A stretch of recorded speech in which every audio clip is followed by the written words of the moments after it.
इमरान खान, तुम अकेले अगर रावलपिंडी के राजा बाजार निकल जाओ, मैं तुम्हें चैलेंज करता हूं, तुम इस जगह आकर के दिखाओ, और अगर तुम यहां से सही सलामत चले गए तो मैं तुम्हारा जूता अपने सर पे रखकर, इसमें कोई दो राय नहीं। हम झूठे फिगर दे जा रहे हैं कि 3.8 4.8। आपने इस मुल्क की इकॉनमी का जनाजा निकाल दिया। क्या हालात हुए पड़े हैं जी, लोगों के लिए जीना मुश्किल हो गया है, 2 वक्त की रोटी नहीं बंदों को मिल रही। प्राइम मिनिस्टर को जचता नहीं है ये कहना। तो गाइस देखा आप लोगों ने, ये है पाकिस्तान के प्राइम मिनिस्टर इमरान खान। मतलब इसके खुद के मुल्क में एक पैसे की औकात नहीं है इसकी, मतलब दुनिया भर की गालियां पड़ रही है लोगों से, और ये फिर भी झूठ पे झूठ बोला जा रहा है। मतलब इसके जैसा झूठा इंसान मैंने आज तक नहीं देखा। ये कहता है कि मतलब बाहर मुल्क में मेरी बहुत ज़्यादा इज्जत है, मैं जब जाता हूँ तो वहाँ के प्राइम मिनिस्टर मुझे रिसीव करने आते हैं एयरपोर्ट पे, और खुद के मुल्क में देख लो इसकी औकात। तो मतलब ये बात पाकिस्तान मीडिया भी कह रही है कि एक नंबर का झूठा इंसान है पाकिस्तान का प्राइम मिनिस्टर। और क्या क्या कहा है ये तो फिर भी अपने छोटा सा ट्रेलर देखा है इंट्रो पे, पूरी वीडियो एंड तक ज़रूर देखिए, क्योंकि बहुत ज़्यादा गालियाँ पड़ी हैं इमरान खान को। कल उसने बलूचिस्तान में स्पीच दिया है, और उस स्पीच के बिहाफ में मतलब बहुत ज़्यादा गालियाँ दिया है इमरान खान को लोगों ने। तो वीडियो पे हमारे साथ एंड तक बने रहिएगा, और चैनल को सब्सक्राइब करके बेल आइकन को प्रेस कर दीजिएगा। वीडियो को लाइक शेयर ज़रूर कीजिएगा। आप लोगों से अगली वीडियो में मुलाकात होगी, तब तक के लिए अपना ख्याल रखिए, सेफ रहिए। हमारे जो मुखालिफ हैं उन्होंने पहले से शोर मचा दिया कि हुकूमत फेल हो गई। अभी तो हमारी हुकूमत आई थी तो उन्होंने कहा फेल हो गई। जब ग्रोथ रेट तकरीबन 4% यानी 4% पे जब ऊपर फिगर्स जब पब्लिक हुए तो वो सारी ऑपोजिशन कह रही है कि ये फिगर ठीक नहीं है। तो वो आज बड़े मुश्किल में पड़े हुए हैं। मुझे तरस भी आता है कई दफ़ा उनके ऊपर। और जो अगली इंशाल्लाह हमारी हुकूमत आएगी उसमें फिर पाकिस्तान और तेज़ी से ऊपर जाएगा। इमरान खान साहब ने अवाम पाकिस्तान को वार्निंग दे डाली है। उन्होंने फरमाया कि अगली हुकूमत भी खैर से उन्हीं की होगी। जी हाँ, खान साहब तयक्कुन की इंतहा पर हैं, या यूँ कह लीजिए कि खुशफहमियों के जंगल में भटक रहे हैं इधर से उधर। अब कंफ्यूज आ गया हूँ, क्या कहूँ।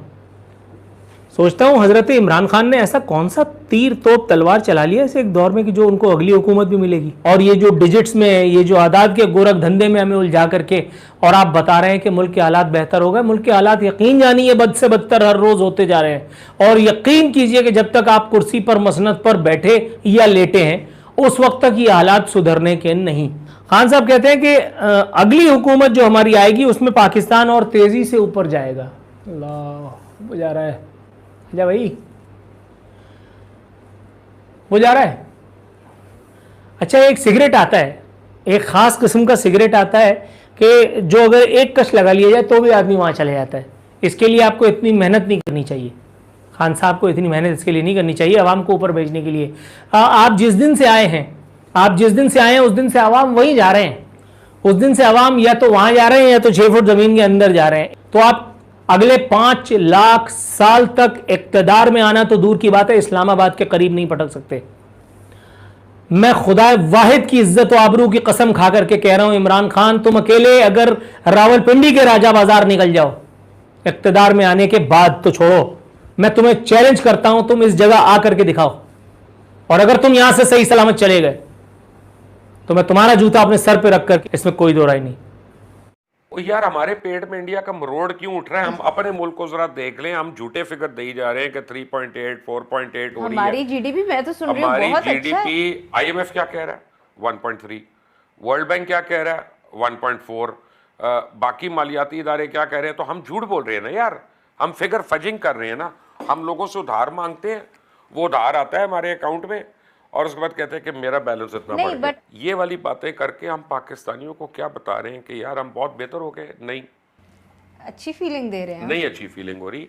आप किसी के मरने से अच्छी फीलिंग नहीं होती, अपना अच्छा करने से अच्छी फीलिंग होती है। हमारे इकोनॉमी के फिगर्स फज्ड हैं, ये सच बोले और लोगों को बताएं। आप ऐसा करें ना, आप यहाँ पे आई नहीं है, यहाँ पे बार टमाटर लीजिएगा और अपने घर डीएचए में जाके लीजिएगा, और जाते जाते कल कोई समन के घर के बाहर टमाटर लीजिएगा। तीनों जगह रेट डिफरेंट होगा। बिल्कुल होंगे। तो किसकी इकोनॉमी सही चल रही है और किसकी गवर्नेंस सही चल रही है? छोड़ दें इंडिया को, छोड़ दें बाकियों को। वो क्या कहते हैं, अपने गिरबान में जाके। उन्होंने बड़ी इंटरेस्टिंग बातें की हैं, और उसके अंदर उन्होंने कहा कि मुल्की हालात बहुत ठीक हो गए हैं, और उन्होंने ये भी बताया कौम को कि अदाद शुमार बहुत बेहतर हो गए, अब इकॉनमी भी बेहतरी की तरफ चली जाएगी। और फिर इसके अलावा उन्होंने ये भी कहा, लेकिन कि मैं कोई वज़ीर आज़म हूँ, मैं कोई बादशाह नहीं हूँ, कि अशरफियाँ फेंकता फिरूं। ये बात उन्हें वहाँ पे कहने की क्या ज़रूरत थी और क्यों ज़रूरत पेश आई? जिस तरह प्राइम मिनिस्टर ने कराची का दौरा करके 1100 अरब रुपए का पैकेज दिया था, और जिस तरह का वो पैकेज दिया था और जितने के पैसे उसमें से रिलीज़ हुए हैं कोई भी नहीं हुए, इस तरह का कोई पैकेज बलूचिस्तान के लोगों को भी बहलाया जा सकता था। किसी पैकेज की अनाउंसमेंट से बलूचिस्तान हमारा सबसे महरूम सूबा है और इस महरूमी के बायस वहाँ पे लॉ एंड आर्डर की सिचुएशन पैदा हो रही है, और बल्कि जो पहले वाली सूरत हाल थी वो बहाल हो रही है माशाल्लाह इनके आने के बाद। तो ऐसी सूरत में उनको भी कोई इस तरह का लॉलीपॉप दिया जा सकता था। बिल्कुल ही स्ट्रेट फॉरवर्ड ही कह देना कि जनाब हमारे पास कोई ऐसी चीज़ नहीं है कि जिसकी बुनियाद के ऊपर हम आपको कुछ दे सकें। कोई झूठे सच्चे कोई रहूनियत की यूनिवर्सिटी ही वहाँ पे अनाउंस कर देते, कोई इस तरह का कोई पखंड कर देते। प्राइम मिनिस्टर को जचता नहीं है ये कहना, वो चीफ एग्जेक्टिव भी होते हैं, पूरे कौम के प्राइम मिनिस्टर होते हैं, तो उन्हें ऐसा कहना मुनासिब नहीं लगता, लेकिन उन्होंने कहा। देखिए, वज़ीर आज़म साहब की बातें कभी भी कंसिस्टेंट नहीं रही। वो आज से 6 महीने पहले कह रहे थे इकॉनमी ठीक है, आज से 1 साल पहले भी यही कह रहे थे इकॉनमी ठीक है, आज से 2 साल पे भी कह रहे थे कि हमने तबाही मचा दी है।